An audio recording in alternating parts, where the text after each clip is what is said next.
This Detective Frazier and Achilles Fairchild had pushed Mark Spector to the limit. Now they will fight one-on-one to get the whole territory of where the Moonknight is at.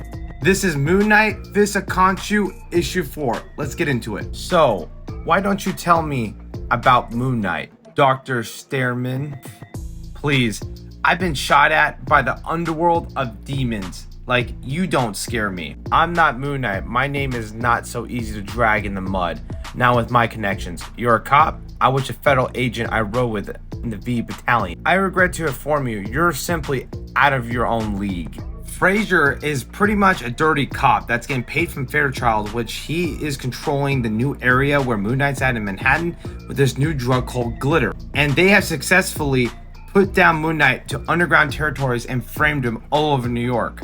Deep beneath New York City, Mark Spector Moonknight is just sitting there, hearing his thoughts and his other personalities, while the news channel is pretty much putting Mark Spector or Moonknight in the ground. He throws daggers at the TV. Steven and Jake both tell Mark, like, hey, why are you down? Like, get up, start fighting like you've always been. And Mark is actually afraid this time because of the loved ones he's with could get hurt, seriously hurt. They killed my midnight mission. Who's next? 8-Ball? Tigra? Hunter's Moon? I've let people in, but that just means I put them in danger. Mark turns around. Alright, who's here? A bunch of vermin from the sewers start attacking Moonknight. And I love this art, by the way, it's beautiful. Mark, run, now. Steven and Jake tell him, but Mark's like, I'm done running. Ah!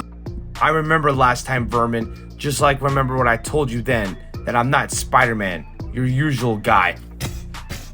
We get this big ass splash panel of him just taking out vermin. Gonna kill them all. Mark, you there, Mark? Hello? Nothing can kill me. After Mark gets surrounded by all these vermin, he gets up and starts beating the shit out of all of them and takes them legit all out. We are left with this, where Moonknight with his little, dagger and his baton, just one shot, no stim, cut up, suit destroyed. He then goes on to go find Detective Frazier and have a sit down one-on-one. I'm a cop. You think that means anything to me? Why not add a cop killer to add everything else that you put on me? Fine, I'll tell you, but I need to know in the raid, you know who I worked for, how? Mark explains at the diner that he had people looking at her and knew exactly who she worked for in this whole glitter situation. You try to kick glitter, you die. No medication, no therapy. Best case scenario is a coma. So if you come here to kill me, get on with it and stop wasting my time. Mark says, call Fairchild right now. Detective Frazier, tell me something I want to hear. Hello, Fairchild. Well, this is a treat. Moonknight, how you doing, boy? Moonknight explains to Fairchild, you wanted a box, right? You like a challenge. How about this? You and I, one-on-one. Let's settle this in the ring, you and me. You want my territory? I'll fight you for it.